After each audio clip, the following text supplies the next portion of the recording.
Good evening, and welcome to Counterculture with Danielle D'Souza-Gill. The culture's gone crazy, media's gone mad, and reason has become repugnant. Here we focus on facts and how to fight back. Tonight we'll be discussing the decline of education in this country. We'll also speak with classical learning advocate Jeremy Wayne Tate about this important topic. Thanks to the internet, it's no secret that the situation in America's schools is nothing short of shocking. Barely a day goes by before a new video goes viral. We are bombarded by scenes of violence as well as examples of teachers trying to sexualize or groom their students. Then there are the videos demonstrating how little students are learning in the classroom. Watch. How many moons does the Earth have? 6. Yes. Do you know how many people are in the USA? 3 billion? Yes. Do you know who fought in the Civil War? Who fought in the Civil War? Yeah. It was us against the Soviets. Yes. Do you know how many states there are? There's a star for each state, so 51. If these snippets are anything to go by, schools aren't just failing their students. There's an argument to be made here that children would be better off avoiding the classroom altogether. The sad fact is, it's not just viral videos that show our classrooms are in free fall. It's becoming increasingly evident over the years that students are performing worse on important skills like reading and math. In October last year, the LA Times reported on a nationwide decline in math and reading scores. While many education experts are blaming the disastrous response to COVID for the decline, the LA Times also points out that the pandemic likely only played an exacerbating role, meaning this was already going on even before COVID. The paper quotes Education Secretary Miguel Cardona, who said, quote, "The data prior to the pandemic did not reflect an education system that was on the right track. The pandemic simply made it worse. It took poor performance and dropped it down even further," end quote. This makes sense. After all, by 2022, even in blue districts, many of the now derided pandemic countermeasures were long gone. And as time goes on, educators have less reason to blame that single event for the continuing decline of test scores. On the other hand, people are also starting to notice something very peculiar. Despite the fact that scores are dropping across the country, for some reason, schools are graduating more students than ever. How can that be? Reason discovered that in our nation's capital, Washington, D.C., high school graduation rates are rising even as test scores fall.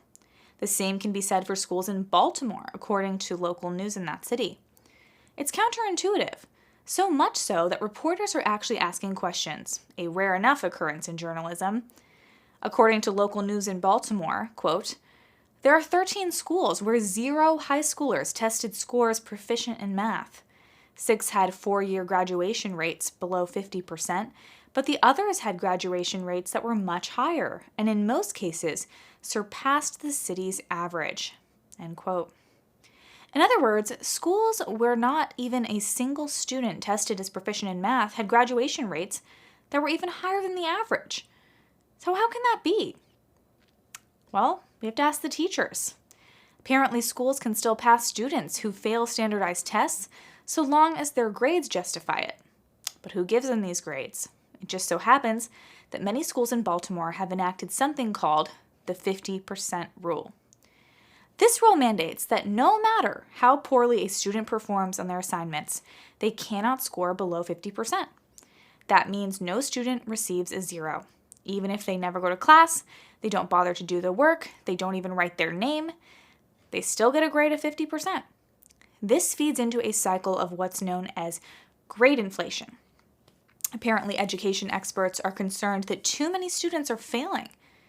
They don't want them to fail, but instead of solving the problem, they just try to change the end result. So their brilliant solution is to just not fail the students. This is the caliber of problem solving for our education experts. They aren't improving education as much as they are just doing away with standards altogether. And of course, this does not actually help the student. Naturally, brilliant solutions like this cannot be contained in our elementary and high schools.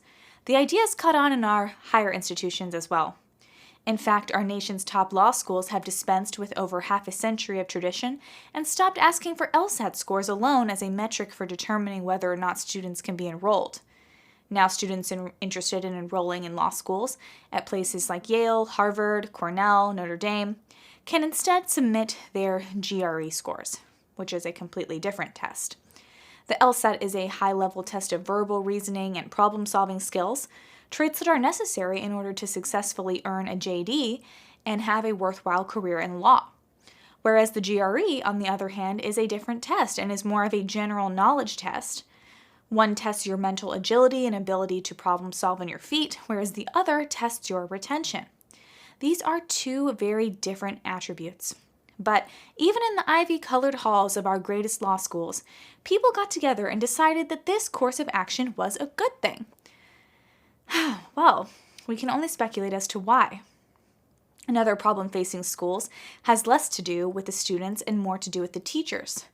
No matter where you live, it seems the local news runs several stories a year about the teacher shortage. In December of 2022, the Economic Policy Institute revealed that this shortage is both long-standing and widespread. The research reveals that fewer people are interested in taking education courses in college, and that the number of school vacancies are also increasing, along with the number of teachers who are quitting. The report concludes that main drivers for the teacher shortage can be chalked up to two main factors: low pay and job stress. It's not that that's not true. American teachers have very little pay compared to their counterparts in other countries, and the workplace of the American teacher is one where they have to constantly worry about the threat of being cold-cocked by a random student, and some of them are literally in unsafe physically environments, which is very stressful. But the problem with this analysis is that it plays into the hands of teachers' unions who are constantly calling for more money to be poured into education. But teachers' unions aren't interested in actually helping teachers, when all the real money and power lies in their managers. If you listen to teachers who leave the profession, they might talk about pay as a contributing factor, but they also reference administrators. These people cause most of the problems. School administrators actively undermine classroom discipline. It's so bad that it's now commonplace for teachers to send disruptive kids to the principal's office, only to have them come back several minutes later with a bag of chips and a t-shirt on. There is no discipline in the schools. Typically, the teachers aren't listened to until law enforcement is called.